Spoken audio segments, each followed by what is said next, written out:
In recent years, humanitarian responses have been complicated by compounding crises, such as climate change, epidemics and pandemics, and complex conflicts. In an ever-changing humanitarian space, we ask, what does the safety and security of aid workers look like? And what might it look like in the future? I'm Tara Arthur from the Global Interagency Security Forum, and each episode, I'll be speaking to guests about topics such as the localization of aid, the ups and downs of community acceptance, and the role of digital security in the modern era. Join me as we unpack the changing face of humanitarian security risk management.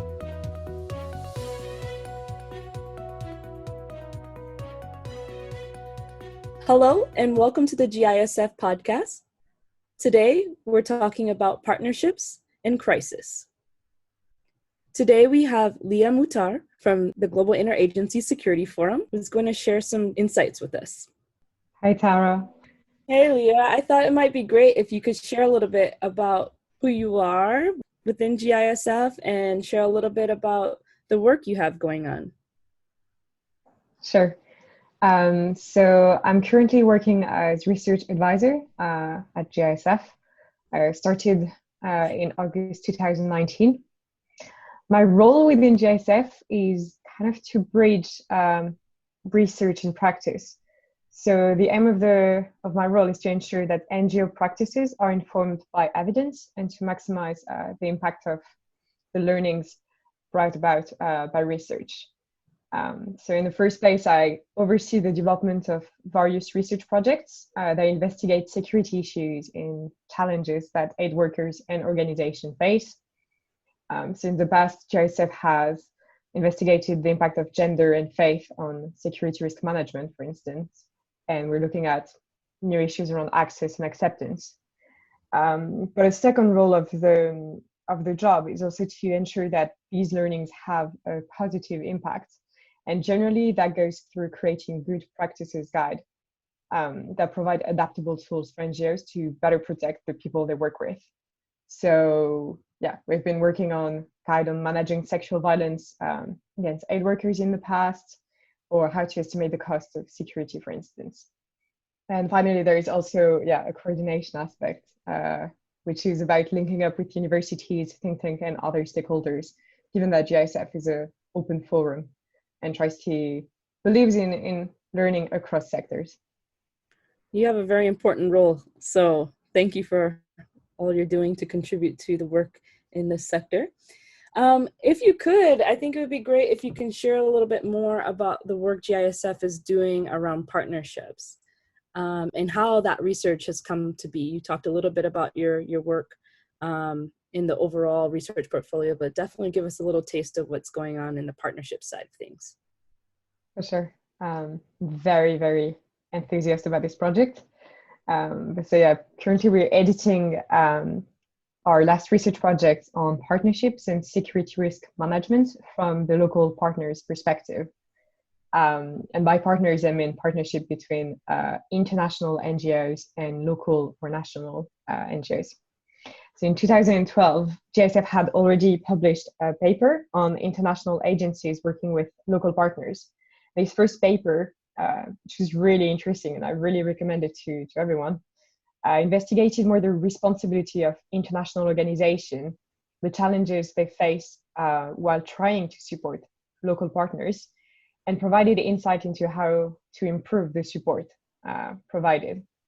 However, this first paper was mostly built on interviews with international representatives, and so was kind of influenced by the perspective of international NGOs. And even though it was really interesting, we thought that to have a complete analysis and to have the other side of the picture, we really needed to only focus on also the perspective of local NGOs and to ensure that their insights were included. And so that's what this project I'm currently editing is about. And the research project involved a team of 4 researchers. They created a global survey, which was disseminated in 4 languages, was answered by over 190 participants from local and national organizations. They also conducted more than 70 interviews with local partners and did field research in 4 countries: Myanmar, Colombia, Ethiopia, and Syria, although the study was conducted from Gaziantep in Turkey. That's fabulous. So just really digging into the local voices, which is so important. So digging a little bit more into that, can you share some of the highlights of the specific issues that you're tackling within the research? There are so many. We see that the first, main highlight is that security risk management is often neglected in partnerships.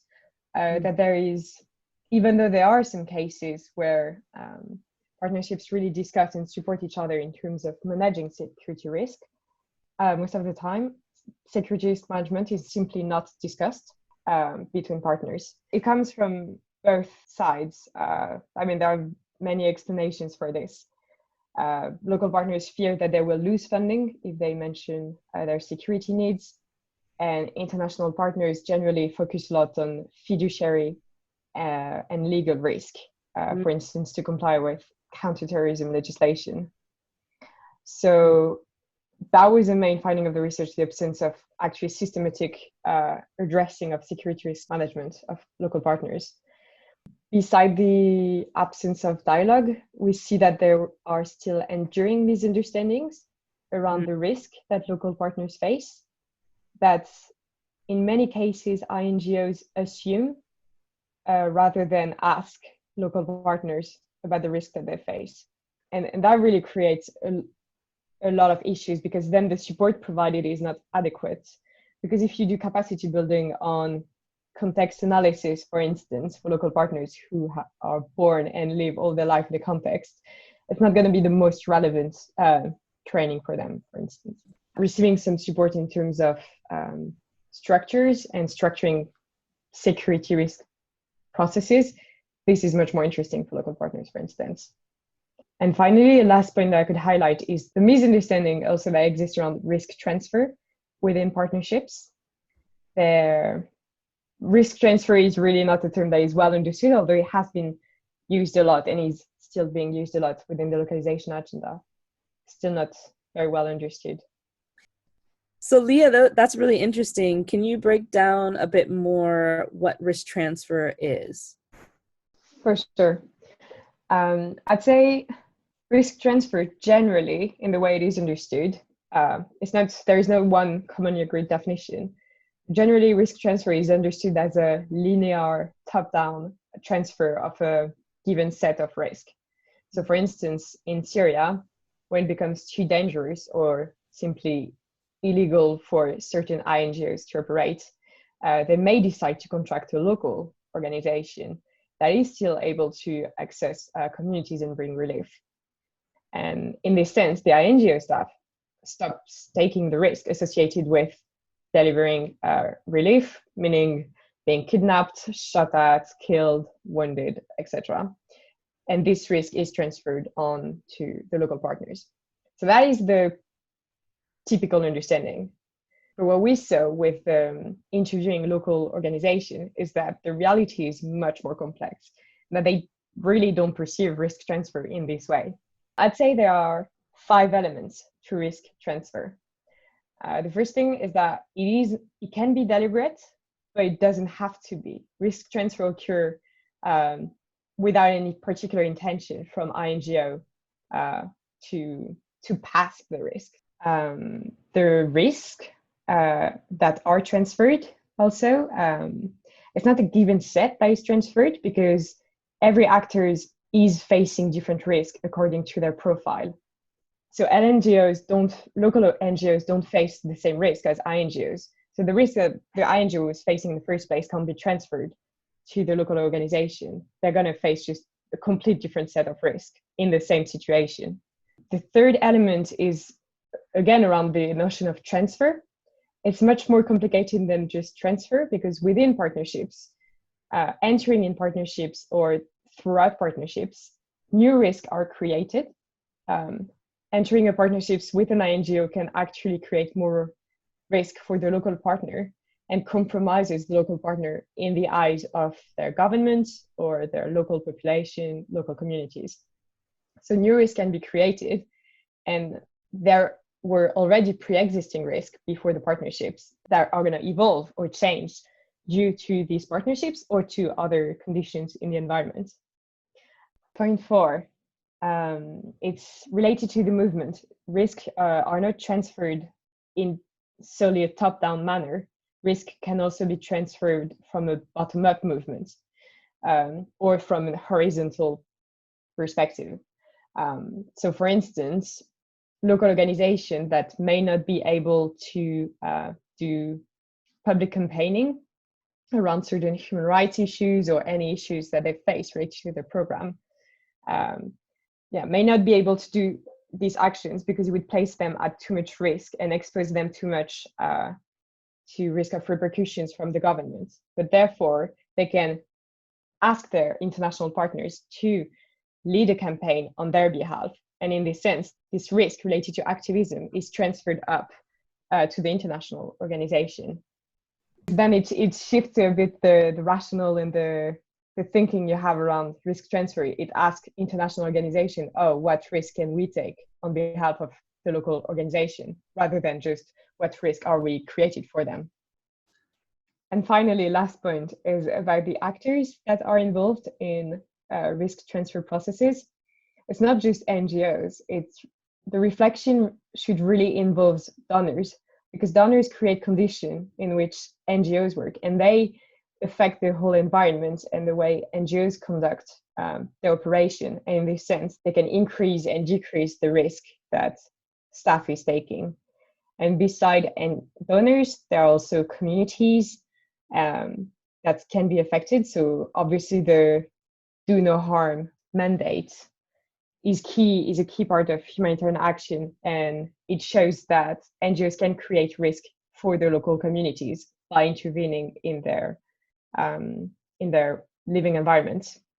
And we can also break down, if you really want to push the analysis forward, we can also look at risk transfer within NGOs, within different categories of staff, between, for instance, staff that is contracting. When an organization decides to contract a delivery company to do food deliveries, the NGO transfer the risk of being carjacked to this company, to the contractors. Those are some really interesting reflections. I was wondering if you could go a bit deeper, maybe with an example around risk transfer and the creation of risk. Sure. I think oftentimes we speak, so as I said, about risk transfer, but we don't think about what new risk can be created within partnerships and by the sole fact of entering in the partnerships. We have, within the interviews done by the researchers in the last research project, we saw that some local organization acceptance with local communities may actually be damaged by the fact that they have started a new partnership with an international actors, because then they come to be seen as representing foreign interest or representing a foreign agenda. So some local organizations really faced challenges in explaining to local communities why were they linked with this international organization or international donor. But this is also the case with governments, and some governments may be particularly distrust some local organization because of their links with foreign governments and can clash with diplomatic interests. That's really interesting indeed. So risk transfer is definitely one to keep an eye on in the research that's coming out. So as we think about these partnership relationships around security risk management, how does a crisis affect these partnerships? Well, I'd say crisis in general, because they put systems under stress, and they stress relationships as well. They highlight pre-existing problems. They can obviously create new ones, but they first and foremost highlight what was already there. If we take the example of the COVID-19 pandemic, I think there are several flows within partnerships that stand out.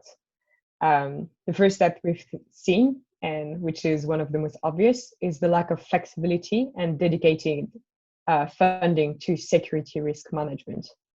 So a lot of NGOs have had difficulties to adapt to the crisis because they simply don't have the resources to do so, or they don't have the flexibility to reallocate funding to safety or security. And this is the case because generally there is no budget line for safety and security within budgets for local partners. In the first place, and in many other organizations, there is no budget line for safety and security within international organization. So this is a major first flaw that we witnessed. A second one is the impact of short-term relationship and generally the impact of an environment that is obsessed with measuring immediate impact. Many partnerships are short-term project-based arrangements that last for up to a year. And the problem with such short-term arrangements is that it limits perspectives, and therefore resources are generally invested in support that can be quickly measured and that can be accounted for with donors, rather than in places where they can actually have a long-term impact and contribute to build or to support rather the institutional capacity of local organization. And so right now, a lot of local organizations were not really prepared to face the crisis. One could say that international organizations were not prepared as well, and that would be really, really true. The last challenges and the last flow that we've seen is the lack of communication and lack of mutual understanding between partners. And if communication channels were not good before the crisis, generally they're not that great right now. They can be fixed, and this is a good opportunity to fix them, because communication on risk between local and international organizations is really essential to ensure that both partners share similar assessments of the situation and therefore can come up with joint decision on how to face all the challenges. Your point on communication is a really strong one. It'd be great if we can talk a little bit more about that. I think communication was really the main point of the research project, that its absence is damaging partnerships so badly and preventing the building of effective security risk management processes. There are many obstacles to having honest conversation on risk, and besides honest conversation, it's about having conversation on an equal footing between partners. Security issues generally are a sensitive topic, and it is difficult for local partners to mention them for a variety of reasons. The power dynamics with international organization is further discouraging them from raising their problems because they want to look good in front of their partners, because they're afraid to lose the funding, and because generally they rely on these fundings, their livelihoods, their jobs, rely on this, and they don't have social security net the same way international staff do. They are less likely to raise issues. There are also many misunderstandings and assumptions that prevent good communication. Sometimes international actors think that the staff of local organization face less risks because they are from the context and because they're much more embedded. But this is not always the case, and local partners still do face so many risks. And that's probably why they are, in terms of numbers, they represent the highest number in terms of aid workers killed, wounded, or kidnapped. There are also assumptions on the fact that they don't know how to manage risk at all, that they don't have the sufficient knowledge. So a lot of patronizing behaviors on behalf of certain NGOs. Mm-hmm. And all of this contributes to preventing good dialogue. And I was just in a webinar listening to the director of Basme and Zetoune, Lebanese organization, who was saying that even though there are conversations with international partners, there is no real dialogue because there is no real listening. Through having good dialogue and promoting better conversation, this is through such conversation that we will be able to build mutual understanding. So now it's just about the skills on how do you actually hold this conversation when you're not used to them, to have them in the first place.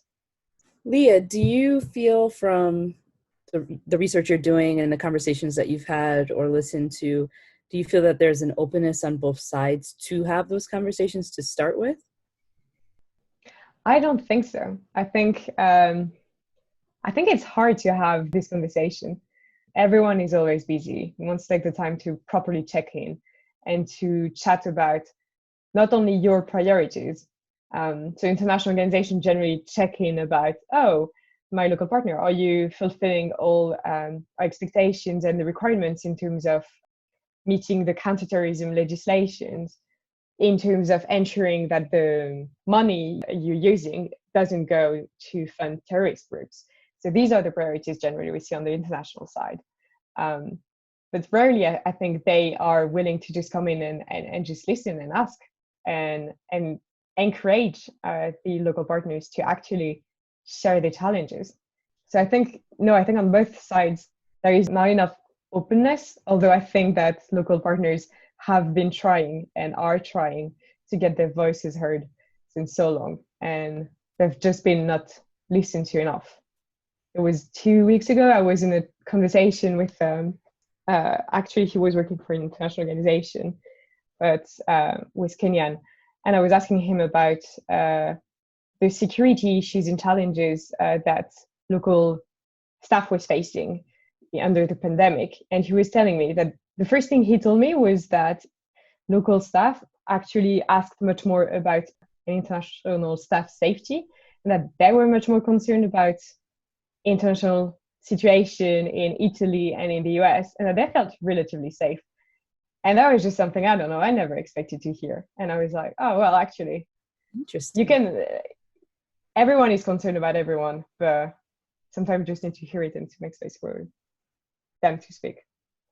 Yeah, no, but that's really interesting because that speaks to that point you made earlier that I come back to, which is the risk goes both ways, and maybe some of that perception of risk also goes both ways. So that's definitely a really interesting point.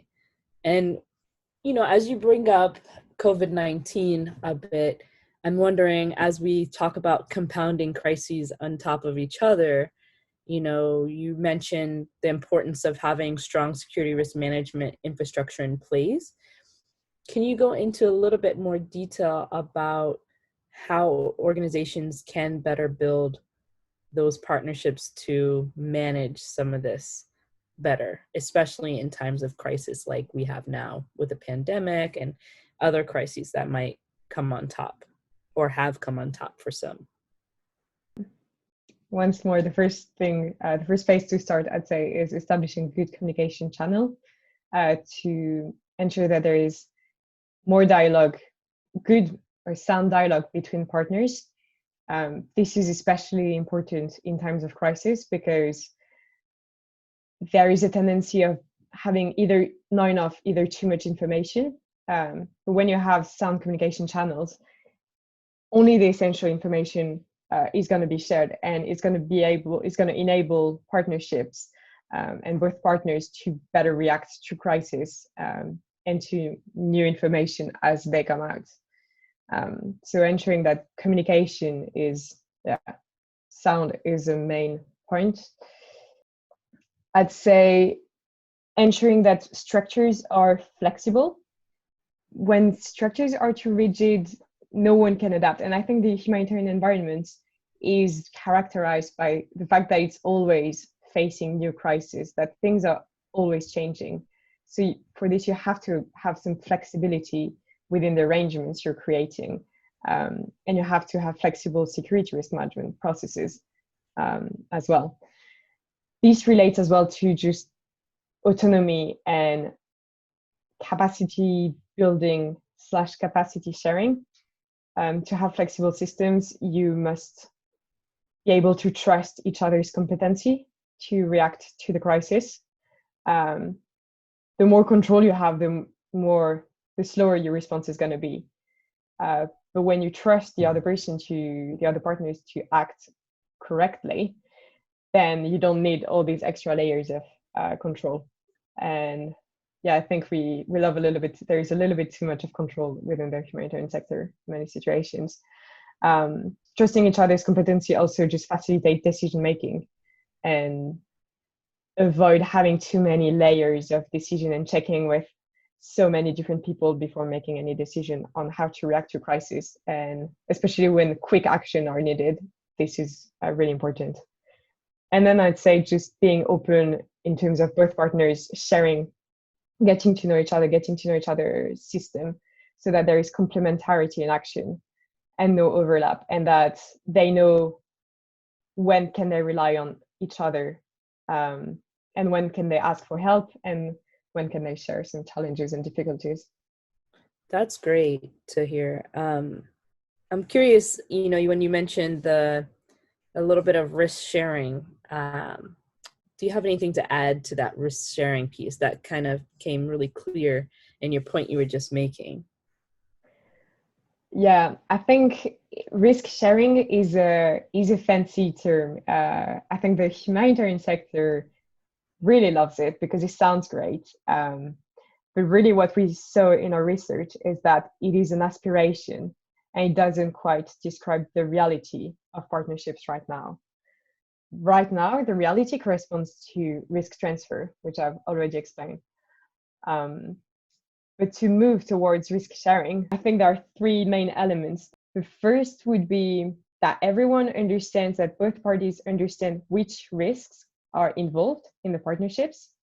That means having a thorough and correct risk transfer analysis and also risk assessment that really understands the specific risk that each partner faces according to their profiles.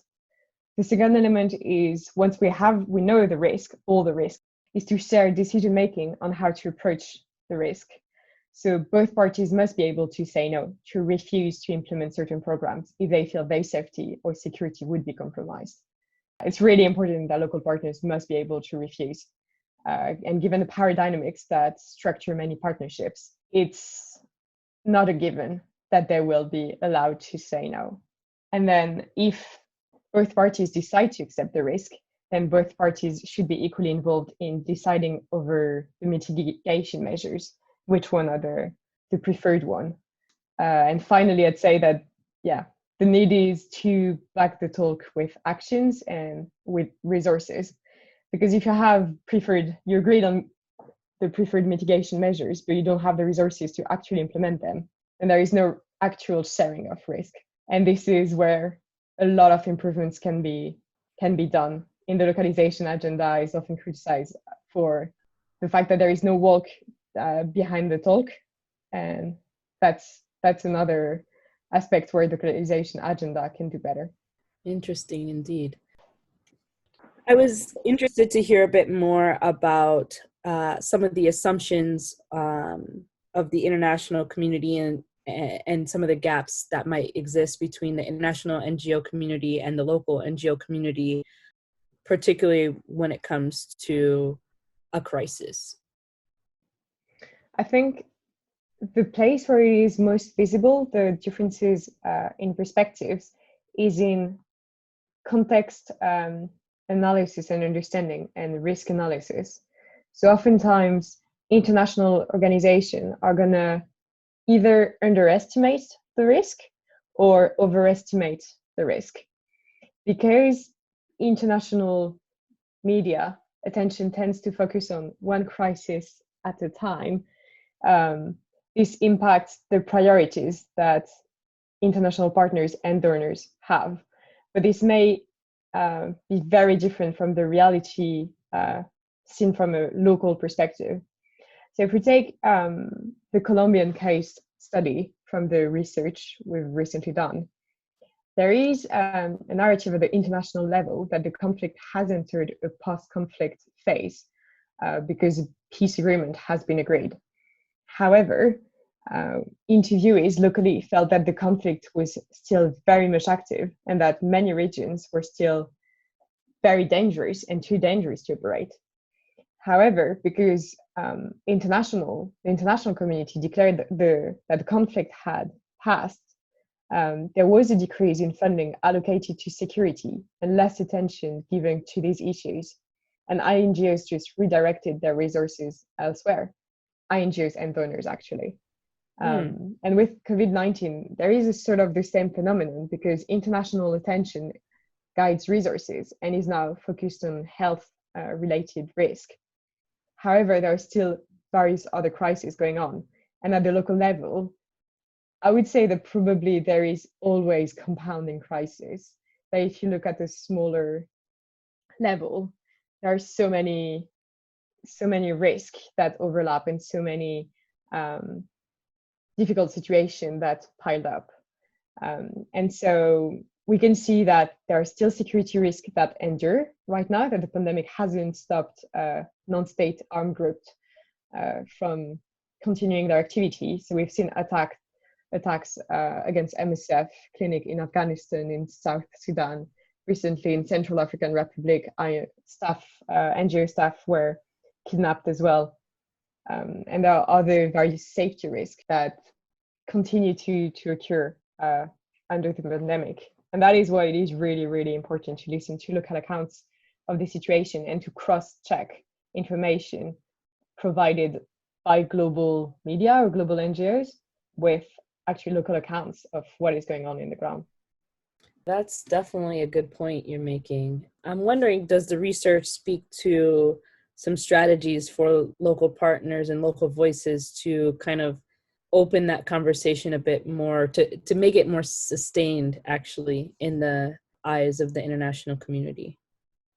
Well, there are many ways to tackle this issue. One strategy, if it is one, is simply to ensure that local actors are included in all the global high-level meetings that are happening everywhere. So within the Grand Bargain or any other strategic meeting gathering donors, NGOs, governments, local representatives should be able to participate.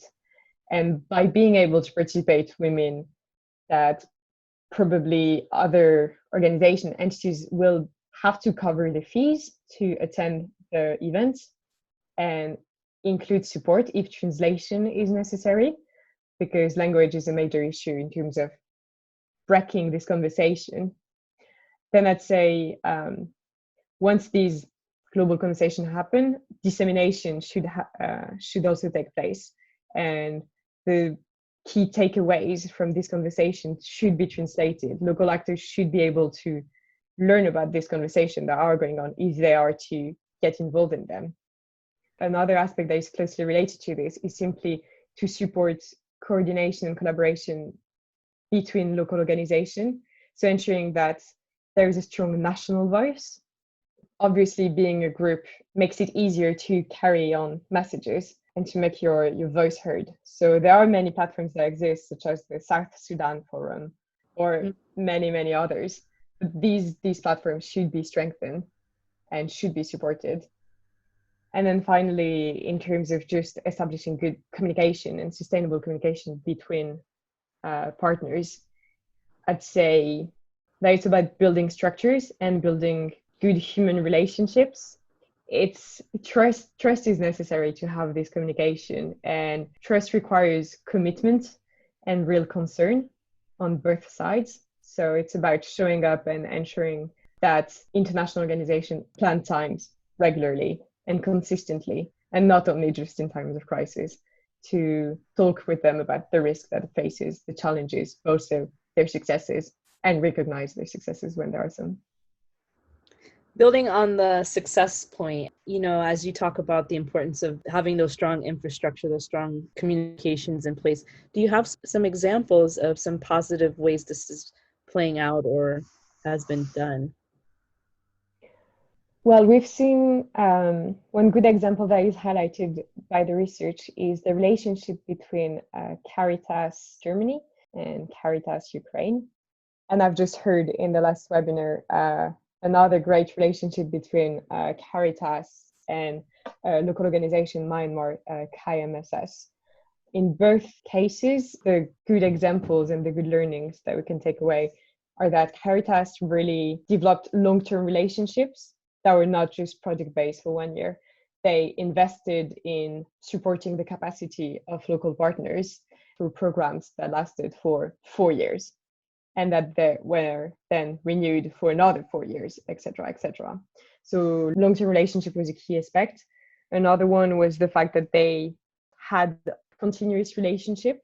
In the case of Caritas Ukraine in Germany, one consultant was contracted to go to Caritas Ukraine and build with them the local capacity and security risk framework that were adapted to their needs. And because there was this continuous relationship throughout the years between these two individuals, the Caritas Ukraine security focal point and these consultants, then they were able to share the challenges and they were able to trust each other and they were not afraid of saying when things went wrong. And the last point I would make on the benefits and the value of the Caritas approach was that security was an integral part of the partnership arrangement that was developed with our partners. And so there was a lot of collaboration between departments. There was not solely partnership experts that were involved, but really security, HR, and partnerships that worked together. And senior management was supportive of this progress. I'd say looking at Caritas is a good place to start. Yeah, so it sounds like this is an organization-wide strategy that really has to be carried forward. Yeah, I think Caritas approach is kind of ideal in a sense that it was an organizational wide approach to partnerships and to reinforcing the security capacity of local actors. But then in organization, when you don't have this integrated approach, it is still possible to see progress. And security departments can already do a lot. They can advocate within their own organization to have more fundings for local partners. And they can already start building new relationships with the local actors, ensuring that, for instance, training are not given only in capitals, but in field location, so that everyone can access them, or sharing with other organizations when they are organizing training, so that it doesn't have to be only one NGO that responds, but different NGOs can also collaborate with each other, the security departments within different NGOs. I mean, there are many, many other places, many networks that are really interesting to look at. The START network is doing a great job. ICVA is doing a great job as well. The NEAR network. There are so many different places to look at. Sounds like that's a great opportunity for a lot of cross collaboration to take place, indeed. Yeah, and probably the solution is going to have to be collective, and it's going to have to involve pooled funding. That's definitely a good point as you talk about funding and what the role of that is in supporting these kind of initiatives. So Léa, this has been a really dynamic conversation to hear a lot about the opportunities that partnerships bring, the importance of communication and risk transfer. I'm wondering if you can share some takeaways that you might have for us today. I'd say, because this whole series is about compounding crisis, I think that it is a good time to look at all the learnings that security risk management can bring to the whole sector in terms of risk management in general. That members of our forum are experts in the sector, so it's just a good time to engage in more conversation with them and to break silos within organization and between organization. If I take more perspective on it, I'd say that there are two things that are really needed to better respond to crisis. The first one is about to stop emergency thinking, and the second is to start being a bit more humble. It is legitimate to feel a feeling of emergency in crisis, but that doesn't mean that we have to act under panic mode.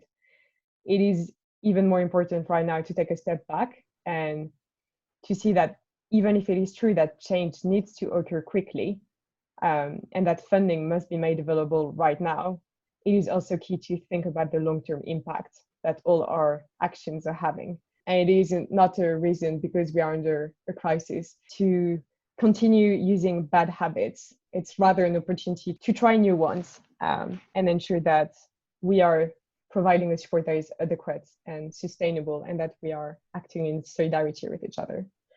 And the second point on more humility is that crises are a moment of uncertainty for everyone. Everyone is struggling, but everyone has also potential insights to bring. And it's only by acting together that we will be better able to overcome the crisis. And we need to recognize that local partners have skills, they have capacity, they have solutions to problems. So it is time to question your arrangements and don't rely on your knowledge. Don't assume what risk our partners facing. You just ask them and assume that you're going to make mistakes, but it's not an excuse for not trying to innovate in terms of solution. I don't feel these lessons are revolutionary. Collaborating on equal terms, being flexible, committing resources, listening. But I think that implementing them systematically could actually bring revolutionary change, and that's what we need. So Léa, I understand that you have some additional research or tools that might come out to accompany the research. I was wondering if you could talk a little bit about that and what we have to look forward to. Yes, so we're very excited about the publication of the first research project, which is going to be released in September 2020. And we've decided that we are going to be working on a toolkit that is addressed at both local organization and international organization, and will provide them tools on addressing the issues that have been identified in the research. So issues such as communication barriers, or conducting joint risk analysis and joint risk assessment or risk transfer analysis. So that is something else to look out for. That's great. That's really good to hear that there'll be some additional resources available for organizations to really take these things forward. Léa, thanks so much for joining us and for a really interesting conversation and an important one. I know we're all going to be excited to read the full research report when it comes out and to continue to follow the development of the toolkit. Thanks again. Thanks for inviting me. Very happy to have been part of this conversation and to continue it.